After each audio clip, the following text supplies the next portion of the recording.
आज हम लोग कुछ डाउट के क्वेश्चन को क्लियर करेंगे। तो पहला जो आपका डाउट का क्वेश्चन है वो आपका है कि निम्नांकित में रेडॉक्स अभिक्रिया कौन सी है। तो आपको बताना है कि ये जो चार आपका केमिकल रिएक्शन दिया है उसमें बताना है कि आपका रेडॉक्स अभिक्रिया कौन सा है। ठीक है, तो जैसे पहला अभिक्रिया को अगर हम देखते हैं तो यहाँ पर देखिए ये आपका लिखा हुआ है CaCO3 है, जो आपका क्या है CaCO3 को हम कहते हैं कैल्शियम कार्बोनेट। तो कैल्शियम कार्बोनेट है तो ये आपका क्या हो रहा है, डिकम्पोज होकर यहाँ पर बना रहा है कैल्शियम ऑक्साइड और यहाँ पर बन रहा है कार्बन डाइऑक्साइड। ठीक है, तो यहाँ पर क्या हो रहा है कि एक आपका क्या है पदार्थ है, ठीक है ना, जो आपका टूट करके अलग अलग माने सरल अनुपात में सरल क्या हो रहा है पदार्थ बन रहा है। मतलब कि एक पदार्थ का एक मतलब यौगिक का क्या हो रहा है विखंडन होकर के छोटा छोटा आपका यौगिक बन रहा है। तो इस टाइप की अभिक्रिया को हम क्या कहते हैं, तो इसको हम कहते हैं विघटन अभिक्रिया। क्या कहते हैं, विघटन अभिक्रिया। तो यह जो आपका पहला हो गया, आपका हो गया विघटन अभिक्रिया, जिसके चलते आपका क्या होगा, रेडॉक्स अभिक्रिया नहीं होगा। ठीक है, दूसरी अभिक्रिया को देखते हैं। तो यहाँ पर ये ZnO है, ये आपका क्या है जिंक ऑक्साइड है, प्लस में क्या है कार्बन। तो यहाँ से क्या हो रहा है कि जिंक ऑक्साइड है प्लस में कार्बन, तो यहाँ पर बन रहा है जिंक और प्लस में बन रहा है आपका कार्बन मोनोऑक्साइड। तो यहाँ से क्या हो रहा है कि देखिए जिंक ऑक्साइड है तो यहाँ से क्या हो गया कि आपका ऑक्सीजन यहाँ से हट गया। तो ऑक्सीजन यहाँ से हट गया मतलब कि इसका क्या हो गया, तो ऑक्सीजन का हटना क्या कहलाता है, अवकरण कहलाता है। तो इसका अवकरण हुआ और कार्बन का यहाँ पर क्या हुआ, ऑक्सीकरण हुआ। तो ये आपका कौन सा अभिक्रिया हो जाएगा, तो ये आपका हो जाएगा रेडॉक्स अभिक्रिया। क्या हो जाएगा, रेडॉक्स अभिक्रिया ये हो जाएगा। ठीक है ना, तो आपका ऑप्शन नंबर क्या हो जाएगा, तो आपका ऑप्शन नंबर हो जाएगा बी। ठीक है, तो यहीं से हमको पता चल गया कि हमारा आंसर क्या होगा, बी होगा। तो सी और डी को अगर नहीं देखेंगे, ठीक ना, क्योंकि यहाँ पर आपको ऑप्शन में डी ऐसा भी नहीं दिया हुआ कि इनमें से सभी या एक से ज़्यादा, ऐसा कुछ दिया हुआ नहीं। ठीक ना, फिर यहाँ पर देख लेते हैं कि जैसे आपका क्या है कैल्शियम ऑक्साइड है, ये आपका क्या है हाइड्रोक्लोरिक एसिड है। तो इस अभिक्रिया में क्या हो रहा है कि ऑक्सीजन जुड़ रहा है किसके साथ, हाइड्रोजन के साथ, और ये क्लोरीन जुड़ रहा है कैल्शियम के साथ। तो यहाँ पर क्या हो रहा है कि इसके आयनों का क्या हो रहा है, आदान प्रदान हो रहा है, मतलब कि विनिमय हो रहा है। ठीक ना, मतलब कि इसका जो ऋणायन है इसके धनायन के साथ जुड़ गया और इसका जो ऋणायन है इसके धनायन के साथ जुड़ गया। तो इसको हम क्या कहते हैं, तो इस टाइप की अभिक्रिया को हम कहते हैं उभय विस्थापन अभिक्रिया। क्या कहते हैं, उभय विस्थापन अभिक्रिया कहते हैं। ठीक है, फिर नीचे आपका है NaOH प्लस में HCl है। तो यहाँ पर भी क्या हो रहा है कि आपका पॉजिटिव आयन होता है, आपका निगेटिव आयन होता है, ये आपका पॉजिटिव, ये आपका हो गया निगेटिव। तो इसका यह जो निगेटिव आयन है इसके पॉजिटिव आयन के साथ जुड़ गया, ठीक है ना, और इसका जो पॉजिटिव निगेटिव आयन है इसके पॉजिटिव आयन के साथ जुड़ गया। तो यहाँ पर भी क्या हो रहा है कि आयनों का आदान प्रदान हो रहा है। तो यहाँ भी आपका क्या हो जाएगा, तो ये भी आपका हो जाएगा उभय विस्थापन अभिक्रिया। ठीक है, तो आपका ऑप्शन नंबर क्या हो जाएगा, बी सही होगा, जो आपका रेडॉक्स अभिक्रिया है। ठीक है ना, अगला आपका है निम्नलिखित में कौन ऑक्सीकारक है। तो यहाँ पर हाइड्रोजन है, तो हाइड्रोजन को आप जानते हैं कि क्या होता है, आपका ऑक्सीकारक नहीं होता है, ये सब आपका जो होता है क्या होता है, अवकारक होता है ना। तो हमको पता है कि ऑक्सीजन जो होता है वो आपका क्या होता है, तो ऑक्सीजन आपका होता है ऑक्सीकारक होता है। जैसे मान लीजिए कि हम रिएक्शन ही लिखते हैं H2 + O2 लिखे यहाँ पर, तो यहाँ पर क्या बना H2O बनता है यहाँ पर। तो यहाँ पर यह जो ऑक्सीजन है, ठीक है, क्या है ऑक्सीजन है, ये यहाँ पर क्या कर रहा है, तो ऑक्सीजन हाइड्रोजन को क्या कर रहा है, अवकृत कर रहा है। ठीक ना, मतलब कि ऑक्सीजन के मिलने से हाइड्रोजन का क्या हो रहा है, तो हाइड्रोजन का हो रहा है ऑक्सीकरण हो रहा है, हाइड्रोजन का क्या हो रहा है, ऑक्सीकरण हो रहा है। ठीक ना, और ये ऑक्सीकरण हो रहा है किसके चलते, ऑक्सीजन के चलते। तो ऑक्सीजन यहाँ पर क्या होगा, तो ऑक्सीजन आपका यहाँ पर होगा ऑक्सीकारक। ठीक ना, तो इसलिए आपका ऑक्सीजन इसमें से क्या हो जाएगा, ऑक्सीकारक हो जाएगा।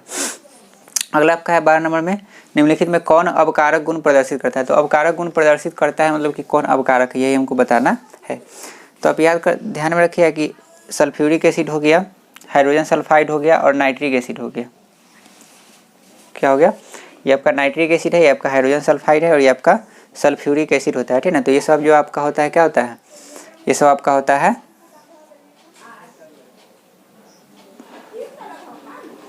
एक मिनट, जैसे यहाँ पर आपका सल्फ्यूरिक एसिड है, यहाँ पर आपका हाइड्रोजन सल्फाइड है, ये आपका HNO3 नाइट्रिक एसिड हो गया और ये आपका क्या है ऑक्सीजन है। तो इन सभी में हमको यहाँ पर बताना है कि अवकारक कौन है। ठीक ना, तो HNO3 जो होता है 100, आपका ऑक्सीजन हो गया 100 और H2SO4 जो हो गया 100, ये तीनों के तीनों क्या होता है, तो ये तीनों आपका होता है ऑक्सीकारक होता है। क्या होता है, ऑक्सीकारक। मतलब कि आपका ऑप्शन नंबर यहाँ पर ए जो है 100, फिर आपका बी हो गया 100 और फिर आपका डी जो है 100। ये तीनों ऑप्शन वाला जो आपका पदार्थ है यहाँ पर वो तीनों आपका क्या होता है, तीनों आपका होता है ऑक्सीकारक होता है। क्या होता है, ऑक्सीकारक। तो आपका यहाँ पर बताना है कि अवकारक कौन होगा, तो आपका हाइड्रोजन सल्फाइड यहाँ पर क्या हो जाएगा, तो हाइड्रोजन सल्फाइड यहाँ पर आपका हो जाएगा अवकारक। ठीक है, ऐसे किताब अगर आप लोग अच्छे से पढ़ते तो आपको पूछने का जरूरत नहीं पड़ता, क्योंकि आपके बुक में एग्जाम्पल में ही क्वेश्चन दिया हुआ है। तो यहाँ पर आपका क्या हो जाएगा, हाइड्रोजन सल्फाइड आपका हो जाएगा अवकारक हो जाएगा। ठीक है, और ये आपका H2SO4 O2 और ये आपका HNO3 आपका क्या है ऑक्सीकारक है। अगला आपका जो क्वेश्चन है शरीर में भोजन का पचना किस प्रकार की अभिक्रिया है? तो हम बताए थे कि शरीर में जो भोजन आपका पचता है तो आपका जो बेसिकली होता है वो क्या होता है, भोजन का मुख्यतः जो आपका होता है पार्ट वो आपको कार्बोहाइड्रेट होता है। फिर कार्बोहाइड्रेट क्या होता है कि कार्बोहाइड्रेट से आपका सिंपल में चेंज होकर क्या बनता है, ग्लूकोज। और फिर हम क्या करते हैं, जब हम श्वसन की क्रिया करते हैं तो जो वायवीय श्वसन होता है उसमें क्या होता है, ऑक्सीजन की उपस्थिति में हमारे भोजन का क्या होता है, विखंडन होता है। और उसमें आपका जो भोजन में आपका ग्लूकोज होता है ठीक ना, वो ऑक्सीजन के साथ मिलकर क्या करता है, कार्बन डाइऑक्साइड, जल और ऊर्जा उत्पन्न करता है। तो आपका जो भोजन का पचना होता है आपका कौन सा अभिक्रिया होता है, तो आपका होता है ऑक्सीकरण अभिक्रिया। तो आपका ऑप्शन नंबर यहाँ पर क्या हो जाएगा, बी। यहाँ पर आपका ऑप्शन नंबर हो गया सी, यहाँ पर आपका ऑप्शन नंबर हो गया डी, और यहाँ पर आपका ऑप्शन नंबर हो गया बी। तो इसको नोट कर लीजिए आप लोग।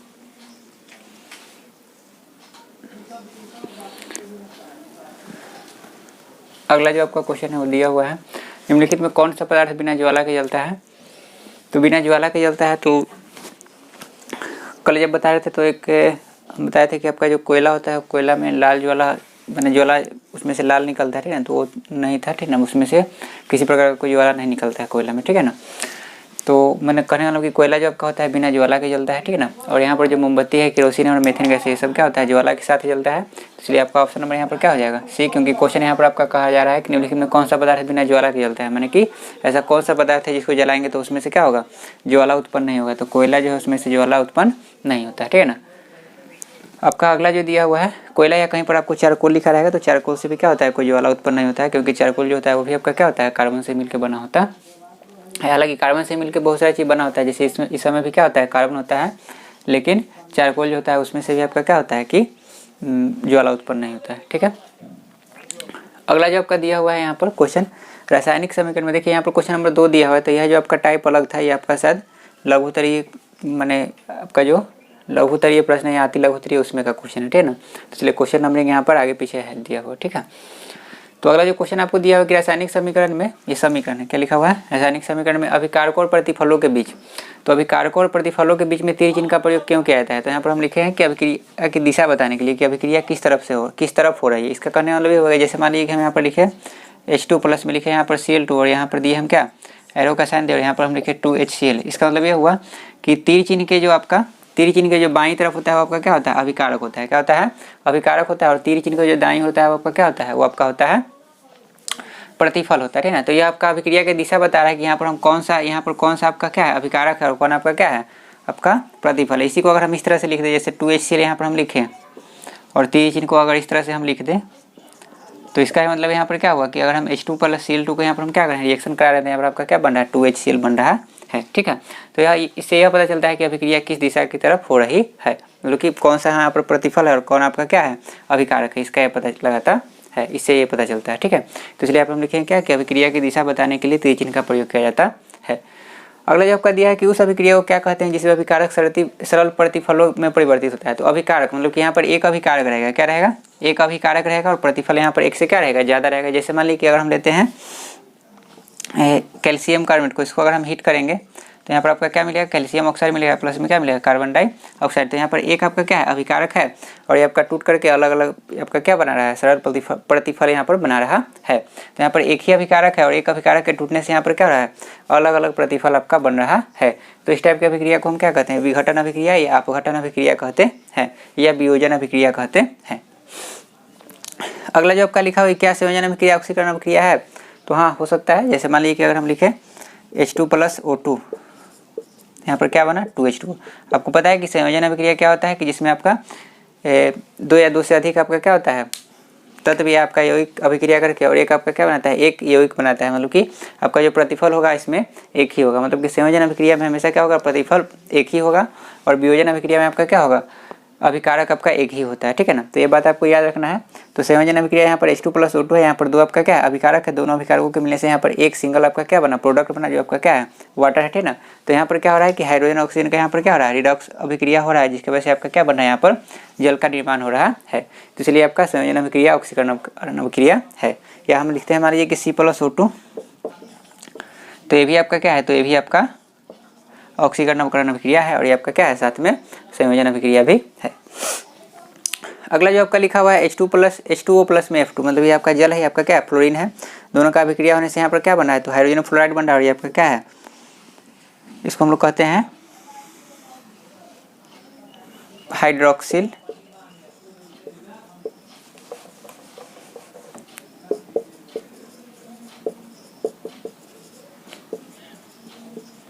फ्लोराइड एसिड, माने एक तरह का एसिड होता है जिसको हम कहते हैं हाइड्रोक्सिल, OH को हम हाइड्रोक्सिल कहते हैं, ठीक है ना। तो ये आपका हो गया हाइड्रोक्सिल फ्लोराइड एसिड हो गया, ठीक है ना। तो यहाँ पर लिखा हुआ है कि यह जो रिएक्शन दिया हुआ है इसमें कौन सा पदार्थ आपका ऑक्सीकारक है, आप यहाँ पर आपको बताना है। तो यहाँ पर आप देख रहे हैं कि जैसे ये F2 है, क्या है F2 है, फ्लोरीन गैस है। फ्लोरीन गैस आगे जाएगा क्या हो गया, H से जुड़ गया। तो यहाँ पर किसी भी कोई भी पदार्थ जब आपका क्या होता है हाइड्रोजन से जुड़ता है तो उसका क्या होता है अवकरण होता है। इसके चलते यहाँ पर क्या हुआ, इसका अवकरण हुआ, इसका अवकरण होने के चलते यहाँ पर क्या हो जाएगा, तो ये आपका हो जाएगा ऑक्सीकारक हो जाएगा। क्योंकि हम आपको बताए थे कि जिस पदार्थ का क्या होता है अवकरण होता है उसको हम क्या कहते हैं ऑक्सीकारक होता है। तो यहाँ पर आपका फ्लोरीन क्या हो जाएगा, फ्लोरीन आपका हो जाएगा ऑक्सीकारक। और यहाँ पर H2O क्या हो जाएगा, तो H2O आपका हो जाएगा अवकारक हो जाएगा, ठीक है ना। और एक बात और ध्यान में रखिए कि जब भी हमको ऑक्सीकारक या अवकारक हमको चुनना होता है तो हम चुनते हैं जो आपका अभिकारक होता है उसमें से हमको देखना होता है, ऐसा नहीं कि प्रतिफल में से, ठीक है ना। तो आपको हमेशा आपको क्या देखना है कि अभिकारक में से आपका क्या होगा, एक आपका क्या होगा, एक आपका अवकारक होगा और एक आपका क्या होगा ऑक्सीकारक हो गया, ठीक है ना। तो यहाँ पर F2 आपका क्या हो गया ऑक्सीकारक हो गया, तो H2 आपका क्या हो जाएगा, H2 आपका अवकारक हो जाएगा। लेकिन आपको यहाँ पर क्वेश्चन में आप ऑक्सीकारक ही पूछ रहा है तो ऑक्सीकारक यहाँ पर आपका क्या हो जाएगा, तो F2 हो जाएगा, माने फ्लोरीन गैस जो है आपका क्या हो जाएगा ऑक्सीकारक हो जाएगा। आगे लिखा हुआ है कि जस्ता के साथ तनु हाइड्रोक्लोरिक अम्ल की अभिक्रिया होने पर, जब हम जस्ता का अभिक्रिया, जस्ता माने क्या होता है जिंक होता है, तो जब जस्ता का अभिक्रिया हम तनु हाइड्रोक्लोरिक अम्ल से, तनु यहाँ पर हाइड्रोक्लोरिक अम्ल कहने का मतलब क्या हुआ कि अम्ल और जो मतलब कि जल और आपका जो अम्ल होता है उसका जो आपका क्या होता है सोल्यूशन होता है, उसमें अगर जल की मात्रा अधिक रहेगी और एसिड आपका मैंने जो आपका अम्ल है उसका मात्रा क्या रहेगा कम रहेगा, तो उस तरह के मिश्रण को हम क्या कहते हैं तनु कहते हैं, तनु हाइड्रोक्लोरिक अम्ल कहते हैं।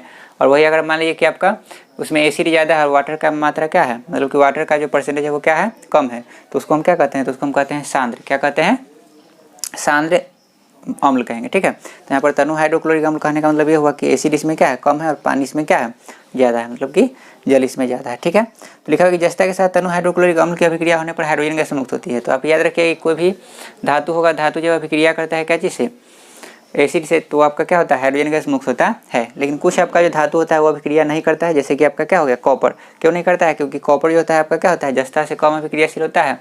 और आप चैप्टर 3 में पढ़िएगा कि आपका जो क्रियाशीलता श्रेणी है उसमें आपका क्या होता है जस्ता जो होता है कॉपर जो होता है, सॉरी कॉपर जो होता है, कॉपर को हम लोग क्या कहते हैं, तो कॉपर को हम लोग तांबा भी कहते हैं, क्या कहते हैं तांबा भी कहते हैं। तो कॉपर जो होता है आपका क्या होता है हाइड्रोजन के नीचे आता है, माने हाइड्रोजन से भी क्या होता है कम क्रियाशील होता है, जिसके चलते यहाँ पर क्या होता है यह हाइड्रोजन को विस्थापित नहीं कर पाता है एसिड में से। जैसे मान लीजिए कि HCl है तो HCl में से जब तक ये हाइड्रोजन को नहीं हटा पाएगा, ठीक है ना, हाइड्रोजन को नहीं हटा पाएगा मतलब क्या कि जब तक यहाँ से हाइड्रोजन नहीं हटेगा, तो हाइड्रोजन का हटना माने क्या हो गया कि इसका जब तक ऑक्सीकारक माने ऑक्सीकरण अभिक्रिया नहीं होगा तब तक आपका क्या होगा इसमें से हाइड्रोजन गैस नहीं निकलेगा, और हाइड्रोजन गैस नहीं निकलेगा तब तक आपका क्या होगा यह अभिक्रिया नहीं होगा। तो इसलिए यह जो होता है हाइड्रोजन को वहाँ से हटाने में असमर्थ होता है, मतलब कि यह कम अभिक्रियाशील होता है, जिसके चलते ये आपका अभिक्रिया नहीं होता है, ठीक है ना। तो इसलिए यहाँ पर हम लिख दें क्या कि क्योंकि कॉपर आपका जस्ता से क्या होता है कम क्रियाशील होता है, जिसके चलते ये आपका रिएक्शन नहीं होता है। और जैसे आपका चांदी हो गया वो भी आपका क्या होता है एसिड के साथ क्या होता है रिएक्शन नहीं करता है। जैसे उस तरह से आपका सोना हो गया ये भी आपका रिएक्शन नहीं करता है, प्लेटिनम हो गया ये भी आपका क्या होता है रिएक्शन नहीं करता है, ठीक है।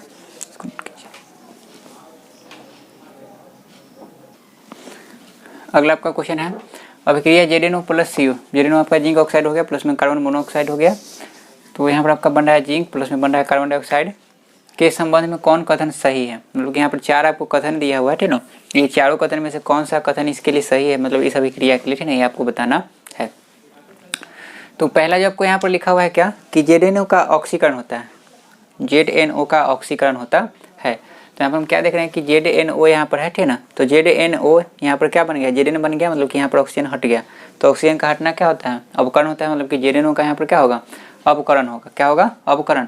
तो इसलिए ये आपका स्टेटमेंट क्या हो गया गलत हो गया, क्या हो गया गलत है ना, तो ये आपका स्टेटमेंट नहीं होगा, ठीक है ना। और यहाँ पर दिया हुआ है कि ZnO का अवकरण होता है, तो ये आपका क्या हो गया ऑप्शन सही हो गया, ठीक है।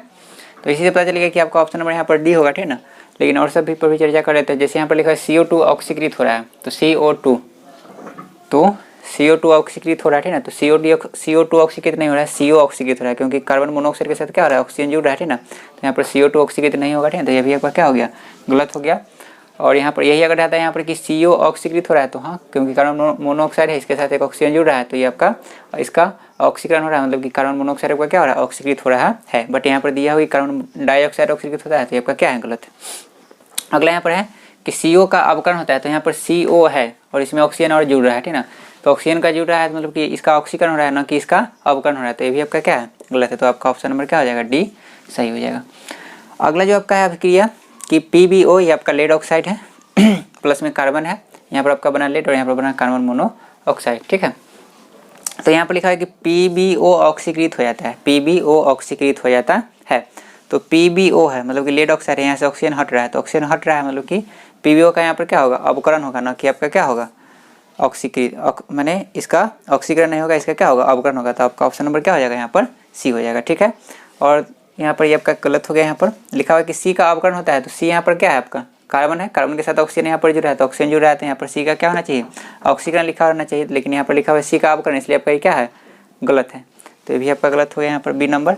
यहाँ पर लिखा है सी ऑक्सीकारक का कार्य करता है, तो सी ऑक्सीकारक का कार्य कब करेगा, जब सी का क्या होगा, अवकरण होगा, लेकिन सी का तो अवकरण यहाँ पर नहीं हो रहा है, सी का यहाँ पर क्या हो रहा है, ऑक्सीकरण हो रहा है, तो ये आपका क्या चीज़ का कार्य करेगा, तो सी आपका अवकारक का कार्य करेगा, इसलिए आपका ये डी ऑप्शन भी क्या हो जाएगा, गलत हो जाएगा। तो आपका ऑप्शन नंबर यहाँ पर क्या होगा, सी होगा, और यहाँ पर आपका ऑप्शन नंबर क्या होगा, डी होगा।